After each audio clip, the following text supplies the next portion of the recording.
The following story is one of my absolute favorite scary stories. I hope I do it justice. I've told this story 3 times now, once to the police, once to a jury, and once to my psychiatrist.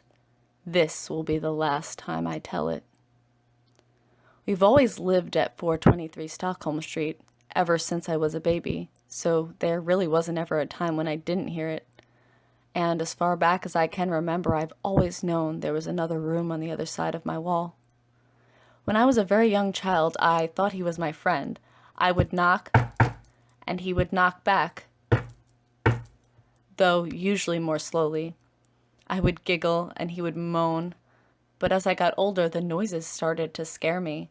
I slowly realized that he wasn't friendly, and the scratching, moaning, and sporadic knocking started to scare me. I told my parents about it, terrified that he would come into my room one night and kill me. My mother rolled her eyes and told me it was mice in the walls. She never listened to me.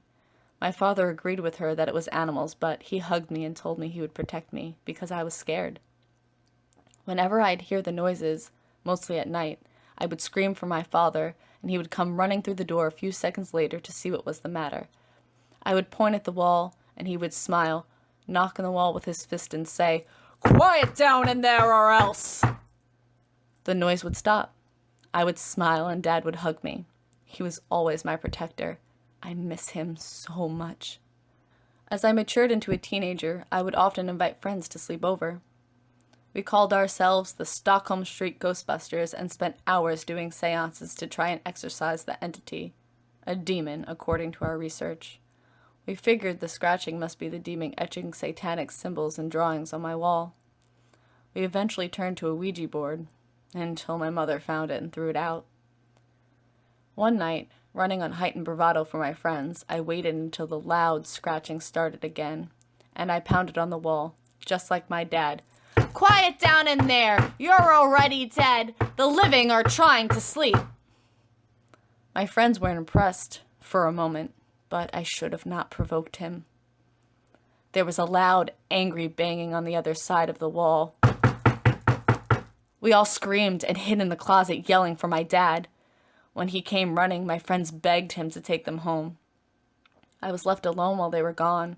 I could feel him, almost see him, impatiently pacing behind the wall, back and forth, 5 inches of wooden wallpaper between he and I. I was so scared I hid under my bed. Then the scratching started again. And that was when I knew it was trying to carve its way through the wall and into my bedroom. I screamed again, and the banging resumed on the walls. It didn't stop until the headlight of my dad's car lit up my room. I continued screaming until my dad, always the hero, came sprinting into my room and banged on the wall. "Quiet down in there or else!" Then he held me, let me cry out my fears, and told me it was okay if I slept on the couch. Sometimes I thought he believed it was all in my head, all those murmurs, the groans, the knocking, the scratching. But he never let on, never made me feel crazy. I never really understood my dad, but I wish I had. I'll never see him again. One night when I was 16, I was awoken by otherworldly, ear-splitting screams. It was so loud, so high, and so disturbing, I screamed in return, in terror. The scream ended abruptly, and a moment later my dad came running in. "You heard it!" I cried as my body racked with sobs. "How could you not hear it? I know you heard it!" "Oh, sweetie." My dad sat at the end of my bed, hair disheveled, with a far-off, exhausted look in his middle-of-the-night, bloodshot eyes. "Of course I heard it. But it was just an owl, I'm sure of it. We've seen a few in the neighborhood recently." "No, Dad, listen to the walls." He nodded. We sat and listened. We listened for the bumps, the scratches, the whispers, the groans, the knocks. Anything. I needed him to know. I needed to prove it to him. It wasn't an animal. My dad was my protector and my hero. He should know the entity was there, that he was in there trying every day to get out. But for what reason, I didn't know. I didn't hear the noises in the wall after that night, not for a few months. The wall suddenly felt empty, like there was no one there anymore. Perhaps it had left. Perhaps it had been vanquished or sent back to hell. I rested easy for a while, but in the back of my mind I always knew it would be back. When it did start again, I didn't notice at first. When you've been experiencing something every night for 16 years straight, you tend to automatically catalog it in your brain as white noise and not register or process it at first. I think that's what sealed our doom in the end. The noises were so inherent to me, I failed to understand how unusual they really were and always had been. When I did realize I was hearing them again, I'm ashamed to say I felt almost relieved. I'd been so used to them that I was almost lonely in the silence, like sleeping in an empty house and leaving infomercials on so you don't feel alone. The haunt progressed in the same cycle it had all my life. First the groans, then the banging on the wall, then the light tapping, and then finally the scratching. Always the scratching. It was a familiar routine. I told my dad about the scratching and how I thought whatever it was scratching through the wood in my wall trying to get out. My dad laughed and told me that there was 2 inches of solid metal on the other side of my wall and that nothing, not mice, raccoons, feral cats, or even ghosts could come through my wall. And he should know. He'd built the house himself. And besides, he assured me he would always be there to protect me. But he wasn't. I slept a little easier for a while. I was moving out in a year, and I knew I could deal with him for 12 more months. I'd already lived with it for 16 years. I grew unconcerned, lazy, and complacent. I ignored the noises. Even started to bang back again. I used logic to laugh the whole thing off. Whatever it was, it couldn't come through the wall. If it could have, it would have done so years ago.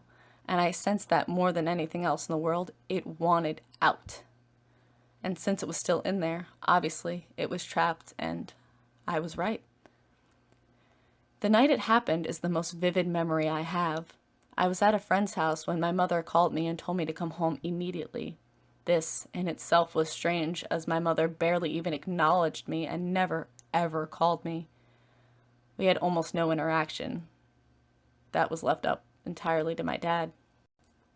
I drove the 5 miles back to my neighborhood and had a hard time getting in. I started to panic as I slowly weaved through the media vans, police cars, FBI vehicles, and SWAT trucks. I had to walk the last 3 blocks to my house, and tears rolled down my cheeks as I realized that my street was at the epicenter of the melee, because I knew. As soon as I saw my house, I knew my dad was dead. It had finally gotten out, and it had killed my dad. I took off at a dead run, ignoring every authority figure that yelled at me to stop. I dodged in between the vehicles, pushing past dozens of people, ran through the crime scene tape and directly into my house, and there it was.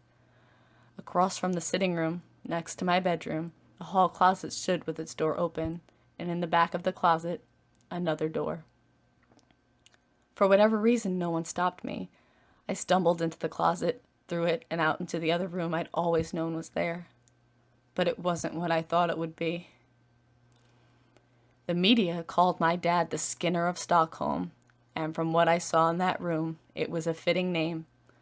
There were knives, all sorts really, and there were metal devices stacked along one wall, at least 100 of them.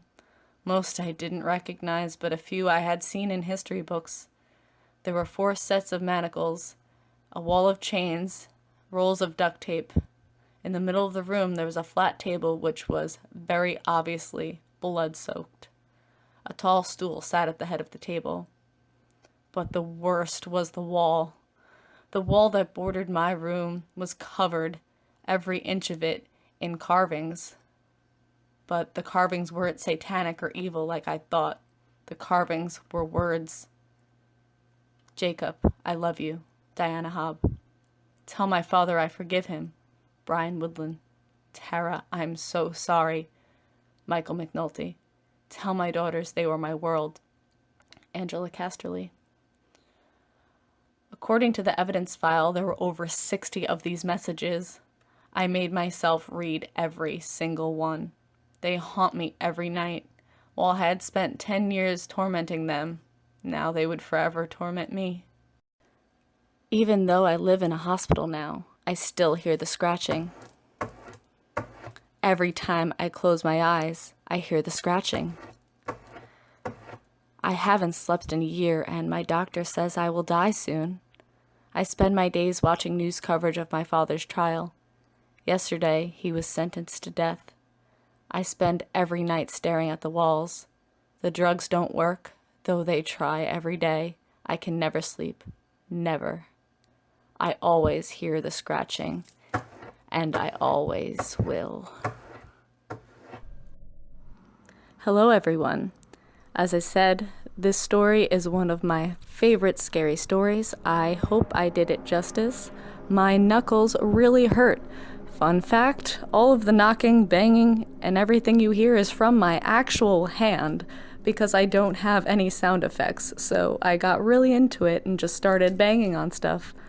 I hope that you enjoyed this story. It means a lot to me. So, click that blood red button down below. Stay creepy with us. Also, check the description box to like and follow me on all of my social media. Also, don't forget to give this video a thumbs up and let me know what other scary stories you'd like to hear. Stay creepy.